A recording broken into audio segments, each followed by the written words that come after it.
ఆదివాసీ యువతని కులాంతర వివాహం చేసుకుని ఒక అగ్రకులం వారు సంవత్సరం గడిచాక కులం పేరుతో దూషిస్తున్నారని ఆదివాసీ నాయకులు ఆరోపిస్తున్నారు. అన్నం నీళ్లు ఇవ్వకుండా చిత్రహింసలకు గురి చేశారని అన్నారు. శనివారం ఆదివాసీలతో కలిసి కలెక్టరేట్ ఎదుట న్యాయం చేయాలని ధర్నాకు దిగారు. జైనత్ పోలీస్ స్టేషన్లో ఫిర్యాదు చేస్తే పట్టించుకోవడం లేదన్నారు.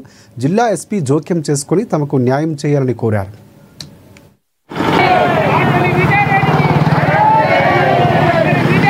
ఆదిలాబాద్ జిల్లా బెల్లూరి గ్రామం జైనత్ మండలం సోని అనే ఆదివాసీ అమ్మాయి గత సంవత్సరం కులాంతర వివాహము విజయ్ రెడ్డి అనే ఆయనతోటి వివాహం చేసుకుంది. సంవత్సరం నుంచి కులం పేరుతోటి దూషిస్తూ ఆమెని చిత్రహింసలు పెట్టినా ఆమె ఓర్చుకున్నది. కానీ గత నెల 18వ తారీఖు నాడు అతని తండ్రి అశోక్ రెడ్డి, భూమక్క, వాళ్ళ అమ్మ భూమక్క, విజయ్ రెడ్డి ముగ్గురు కలిసి ఈమెను చంపేసే ప్రయత్నం, అట్లాగే కులం తక్కువ దాని అనే పేరుతోటి తిట్టడము, ఆమెని చిత్రహింసలు పెట్టడం అనేది జరిగింది. 3 రోజుల పాటు అన్నం ఇవ్వకుండా, నీళ్ళు ఇవ్వకుండా ఒక గదిలో నిర్బంధించి ఆమెను పూర్తిగా చిత్రహింసలు పెట్టి, నువ్వు మా ఇంట్లో ఉండకుండా ఉండాలా, మాకు వరకట్నం వచ్చేది, వేరే మా కులం చేసుకుంటే బాగా ఉండేటోళ్ళమని చిత్రహింసలు పెట్టడం అనేది జరిగింది.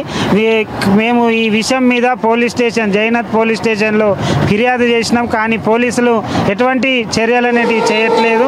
డిఎస్పీ గారు విచారణకు 20 రోజుల తర్వాత వచ్చారు, కానీ ఎటువంటి యాక్షన్ అనేది తీసుకోలేదు. ఇప్పటికైనా పోలీసులు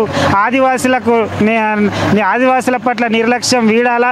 ఎవరైతే ఈమెను హత్య ప్రయత్నం చేసిందో, చిత్రహింసలు చేసే ప్రయత్నం చేసిందో వాళ్ళని అరెస్ట్ చేయాలా, ఆమెకు న్యాయం చేయాలని చెప్పేసి ఈ సందర్భంగా మేము డిమాండ్ చేస్తా ఉన్నాం. ఆదివాసులని ఈ కేసు నుంచి మినహాయించే ప్రయత్నం చేస్తున్నారు కాబట్టి తక్షణం ఎస్పీ గారు జోక్యం చేసుకోవాలా.